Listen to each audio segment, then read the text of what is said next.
Hey guys, it's Bioman, just letting you know that one of our competitors for this matchup, Sponge Monkey Junkie, has failed to submit a video before his video is supposed to go up, and so as a result, we're just going to have Agent 0 move on to round 2 automatically. So so congrats to him. We're still going to show his video here because it's only fair, he deserves that recognition. So we're going to show Agent 0's video here where he talks about speed, and then next time, in 2 days, we're going to see Special Gamer Ops versus Freakified. So, anyway, without further ado, let's see Agent 0's video. I'll see you all next time.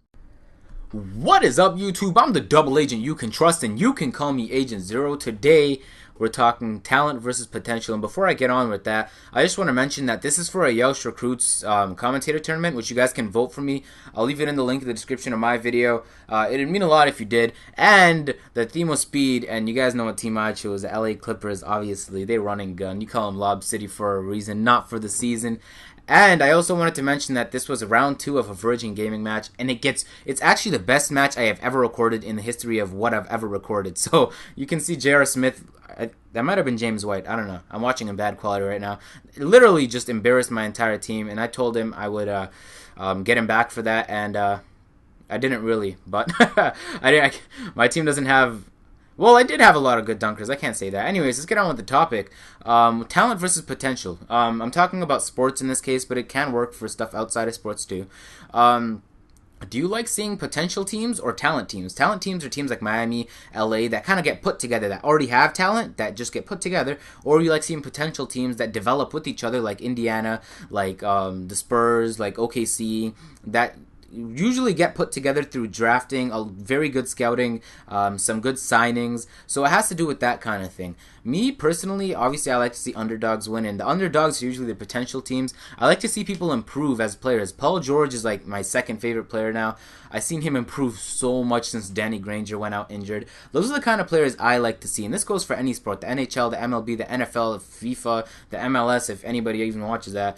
It goes for any sport. They're always potential players. I like seeing those ones succeed. Let me know what you guys think, because I know the talent teams and talent players develop a lot of hype, and that's why they're around longer, because they make the leagues a lot of money. LeBron James will make the league more money than Paul George, even if Paul George has improved more than LeBron James has over that span of that year. That's just how it works. The more talent you have, the more people will really want to watch you, and I guess that's just the way the world goes round, so you can't really bash anything or anyone for that. It's just how shit goes down. But I would like to see potential players get some more light, just because it's always fun seeing people develop. Have you ever seen a player that was supposed to be bad, or like, for example, last year, 60th pick, the last pick in the draft, Isaiah Thomas went to Sacramento. No one expected him to be good, but the guy pulled out, and he was amazing. For a 60th pick, he's definitely the best 60th pick I've ever seen in my entire life.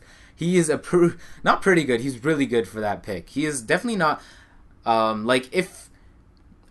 the kind of thing I like to see. Like, the scouting staff did a good job, and they scouted a player that not much teams were really looking at, and it really paid off for them, because they don't use Aaron Brooks anymore, if you guys watch Sacramento games. So it was a very beneficial draft for them, even though they had a terrible, terrible pick.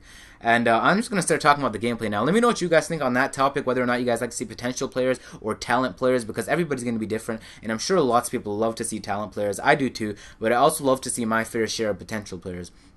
Now, talking about this game here. This game, oh my god, it was the best game I've ever recorded. I've already said that, but I can't say it enough. It was an amazing game. As you can see, it was a fast-paced game. He was doing a full court press on me, which means all his players were past the half-court line, really pressing me and pressuring me on defense, which isn't a good thing, because it tires your players, and I could pretty much throw the ball down the court and get an easy two-pointer if your defense is like even a tad bit off. Like right there, my defense didn't get back in time.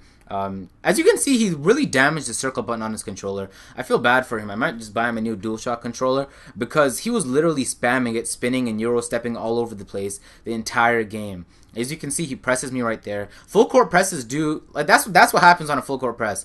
I didn't know why he pulled up at the key, but I was hoping for like a hook shot or something, even though If you guys play 2K, you know what I'm talking about. But for those who don't, you're like, what are you talking about? Chris Paul doing hook shots.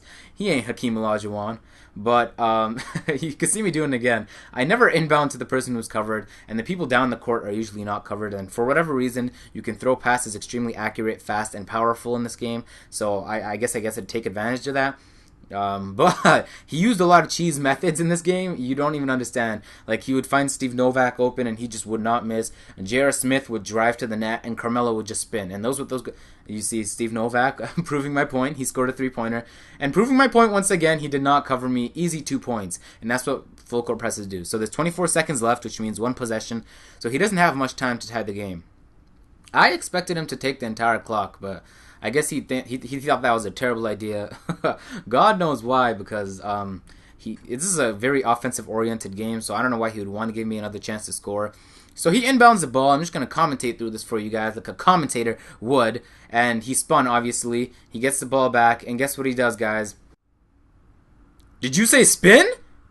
Oh, well then you're right. He spun again. That's 2 times in 1 damn possession. It's the last possession here, and 10 seconds left. What I'm telling myself right now is do not give him another shot. I need to take the last shot. If it goes to overtime, let it be. I could beat him anyways. I kick it out to Jamal Crawford. Terrible position. He pulls up from 3-point. I know his release like the back of my head. Jamal Crawford hit the shot. That's a game winner for you. I actually tweeted at him after the game and let him know how excited I was. I told him thank you. Shh. He gave him the Dikembe Mutombo while he was at it. I was hyped. I wish I could show you guys my live reaction. I was in a Skype call with some friends, and I actually literally woke up the entire neighborhood because I was so hyped. And like everybody, the dog was barking and everything, and I was like, sorry, it was Jamal Crawford's fault. So they got mad at Jamal Crawford. They actually they started suing him. So I hope that goes well with him. You know, I actually tweeted to him saying sorry about all that. So I hope he's all cool with me. So I don't want a celebrity hating me or anything. Man, it's been the double agent you can trust signing out. Peace.